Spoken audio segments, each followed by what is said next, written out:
What's up, guys? Welcome to Daily Dose of Reddit. This is your host, Zach, and today's subreddit is r/EntitledParents. This story's called, Karen Thinks Her Brat Can Play in Our Garden. My dog gets hurt and the police is called. Here's the cast. Karen. Her brat. My mom. Me. Think back to the summer of 2018, the year this story occurred. My mom and I were home alone because the rest of our family was either working or at school. We were sitting in our kitchen and chatting a bit, while my cute booty dog is outside in the garden napping under some trees. We can watch her through our kitchen window that offers the perfect view into our garden. Said garden is quite big. We have a miniature greenhouse, a lot of plants and flowers, fruit trees, etc. And in the far back is a big trampoline, a sandbox, and 2 swings.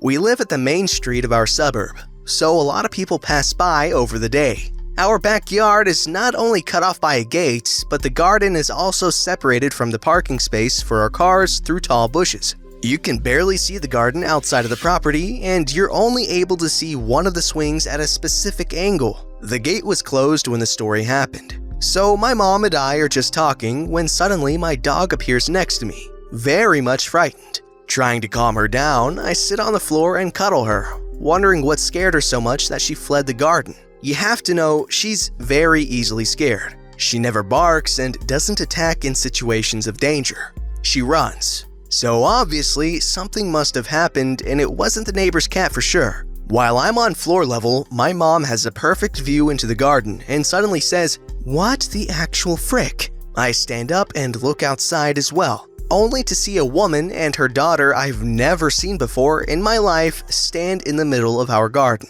My mom and I decide to confront her, obviously, and go outside. My sweet pup follows us, ready to protect us even though she is scared to death. I love her and I would die for her, not gonna lie. "Excuse me, what are you doing here?" "Entitled kid just wanted to play and I need to relax for a bit. This playground is just perfect for her." She sits down on one of our outside stools. "I'm sorry, what? This is private property. My family lives here? This is our private garden. You can't be here."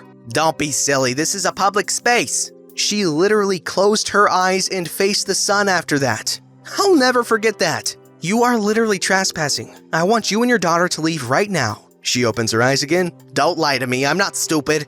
"Okay, miss. We're going to give you a minute to collect your kid and leave our garden or we're calling the cops on you. You're committing a crime. Please get your daughter and leave." "What the frick? Are you people stupid or something? My daughter just wants to play. She's not breaking anything." I was really mad at this point. "Freaking leave our garden or I will sue the crap out of you." She had the audacity to roll her eyes at me.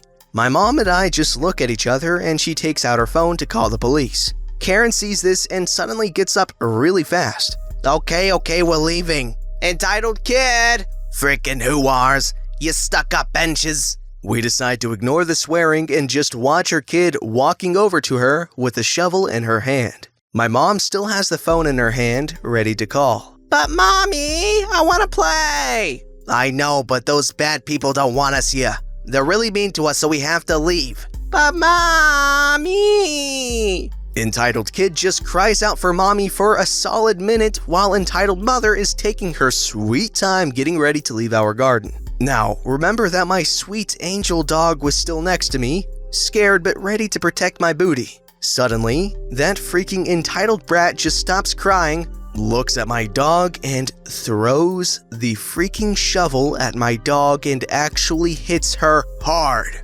That thing, being made out of metal, must have hurt like hell, and my dog cries out in pain. Entitled kid hit her at the head-neck area. I pick her up as fast as I can, basically screaming at the kid that she just willingly hurt a living and feeling animal, while my mom doesn't even wait for a second and calls the police. Entitled mother is yelling at us that she and her brat didn't do anything wrong and that this was our own fault, that she's ready to leave, etc., while actually trying to leave. But since there is only one exit out of the garden because our high bushes block the rest, my mom simply blocks it. I'm calling my brother at the same time to come home as soon as possible to go to the vet with our pup. My brother and the police arrive at the same time, and while he takes my angel away, I stay with my mom. Entitled mother is still yelling and entitled kid is crying again. Screw that kid, honestly. And entitled mother, being a true Karen, tries to blame us. But since she's obviously not where she's supposed to be and she's fighting back, she hits one of the cops in the face, she finds herself in cuffs pretty quick. In the end, entitled mother got convicted, is that the correct term? Oh no, my butt fell off! For trespassing and assault on an officer. But because it was her little dookie that attacked my dog, they got away with that. I don't know the medical terms, but my dog's neck was hurt and she was on medication for some time. But the worst thing is that she is now scared of little brunette girls because that brat looked like that. And she avoids the garden if someone is playing with the shovels. To this day, I still ask myself how the heck a person can even think that our garden is a public playground. You can barely see it from outside the property. So yeah, shout out to the entitled mother and entitled kid that hurt my dog and gave her a fear for life. Genuinely, go screw yourself. Okay, I'm confused as to why the kid threw the shovel at the dog. That is horrible. That is so sad. That is one of the... Oh my god. That is horrible. Like, what the heck? The puppy didn't do anything, man.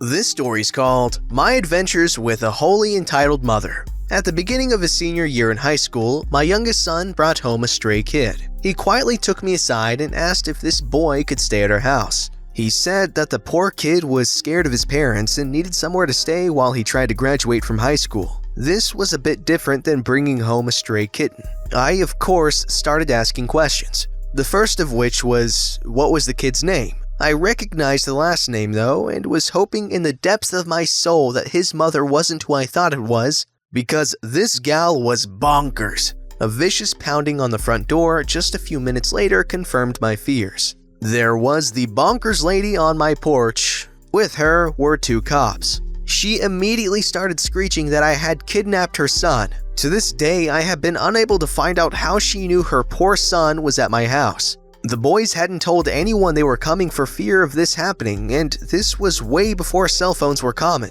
I stepped outside and stood with my arms crossed, waiting for her to stop screaming. While waiting, I looked over to the two cops that were with her. I could see right away that one of them was going to be a problem because of the way he was frowning. The other one just looked embarrassed. Then she stopped screaming to take a breath, and I started asking, "How old is your son?" She looked at me and screamed that it was none of my business. I told her that it was my business as well as the police's business because no one could move forward until this information was brought forth. The cop that looked like he would be a problem started frowning harder at me. I asked him if I was right, and he said that, and I kid you not, God is above all worldly laws. Oh boy, this was gonna suck. You see, this woman was freaky crazy about the Pentecostal church. You know, the kind where dancing around with snakes and falling to the floor while jabbering is not only expected, but encouraged. I now had two such folks on my porch in the form of a cop and an entitled mother. This was gonna be one ridiculous hassle. I really hated hassles,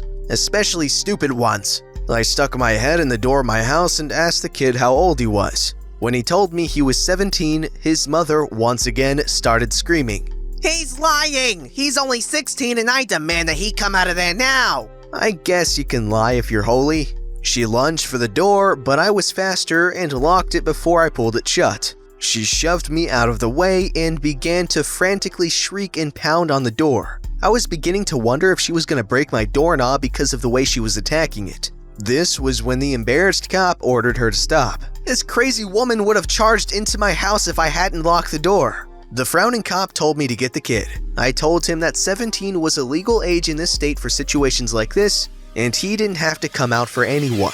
I knew this because I had grown up in a troubled home and I had left at 17. There was no way I was going to hand over a kid to someone acting like this if I didn't have to. The woman started screaming again, but this time she was screaming something about her having it on good authority that my husband was a pot dealer. This was funny because in all the years I had been with my hubby, he had never even tried pot. He thinks smoking anything is stupid. I have no clue where this came from.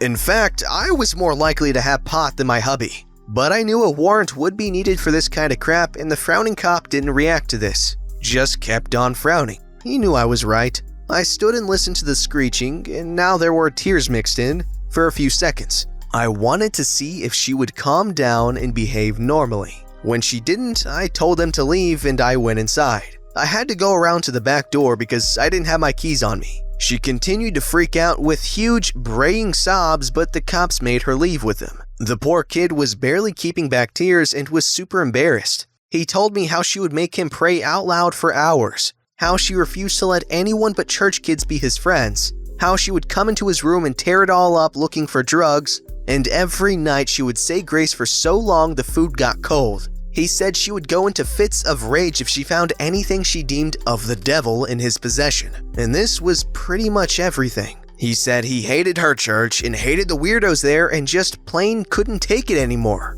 When I asked if his father condoned this, he told me his dad never ever said anything out loud unless it was in the form of prayer. We took the kid in.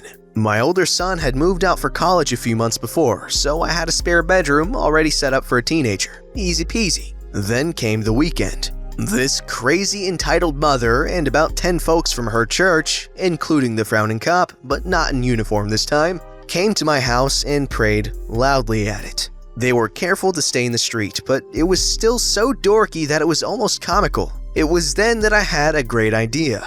I got a bag of chips and a bottle of soda, set up a lawn chair in my driveway, and sat there and watched them pray at me. I watched them in the same way one would watch a movie. I would look at each of them. None would look me in the eye because I was evil, while they just took turns praying loudly at my house. I just sat there, munching chips and drinking my soda. This must have disturbed them because they only kept it up for about 45 minutes. Then they all piled into a van after telling me they would pray for me. I never said a word, but I did salute them when they were leaving. They did this every weekend for months. They must have hated the cold though, because if it was too cold or snowing, they didn't show up. I would set up my lawn chair every time. Sometimes I would up the game and have a beer instead of a soda. This made them pray louder. Ha ha ha! If I were to write down everything they did while that boy was staying at our house, it would turn into a novel. This entitled mother tried everything she could to get me into trouble, but I managed to steer clear. This kid stayed with us for over a year and a half while he worked and saved up money. He made friends, went on dates, and really opened up. He became a normal teenager despite his goofy mom and her weird church.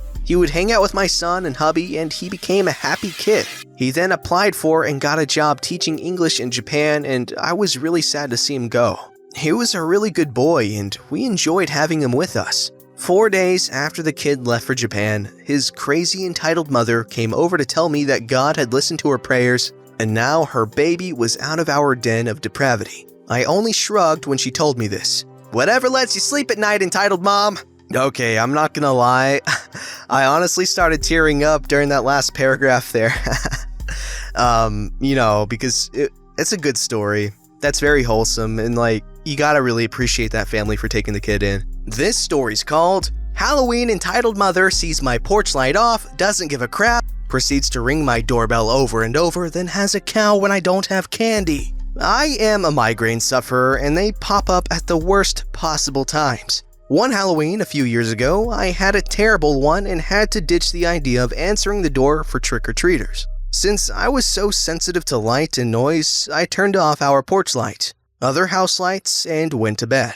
As soon as it got dark, it started. My doorbell ringing over and over, even though there were no lights on in the house. Every time it happened, my dogs would go nuts, making even more noise and making me hurt even more. I ignored it for as long as I could, but when someone leaned on the doorbell and rang it over and over and over and over again, I finally flew out of bed and ripped the door open, ready to go off. I expected a kid to be the one ringing the bell, but it was a Karen. Behind her were 2 little kids, dressed adorably, holding pillowcases. What the heck, lady? Porch light off is the international sign for no candy. Entitled mother acts as if she's unearthed an amazing secret. I knew you were home.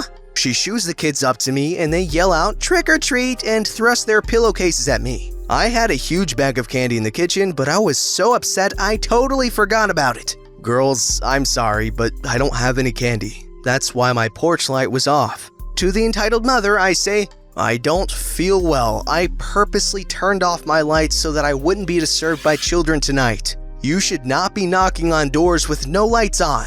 It's Halloween. Surely you can suck it up for a few hours to do something that makes children smile. How can you not have any candy? I'm sure you have something in your kitchen you can give them. My head is throbbing. I can't believe this woman. Something in my kitchen? Yes, what else do you have that you can give them since you weren't prepared? The kids can sense that I'm frustrated and angry. They start to walk down the driveway away from us, hoping their mom will follow them to a house that actually has candy. You better go get your kids. They're leaving. Not until you give them something. They're owed that. It's Halloween, you selfish bench. She calls them to come back to the porch. They reluctantly wander closer. Okay, fine. I got a bottle of ketchup or a box of noodles. How about a frozen burrito or a pack of oatmeal? Does that fit your criteria? Get off my property. This is absurd. You're the absurd one. My kids deserve Halloween treats and you couldn't even be bothered to pick any up. I'm gonna tell other parents about you so they avoid your house. Promise? Yeah. Thanks, that would be very helpful. And I slammed the door in her face. I did feel bad for her kiddos. They got a crappy booty mom. Okay, that sounds insanely annoying to deal with, and I feel horrible for our Redditor. However, I also love to laugh at other people's misfortunes, so tell me down below crappy things that happen to you or other people.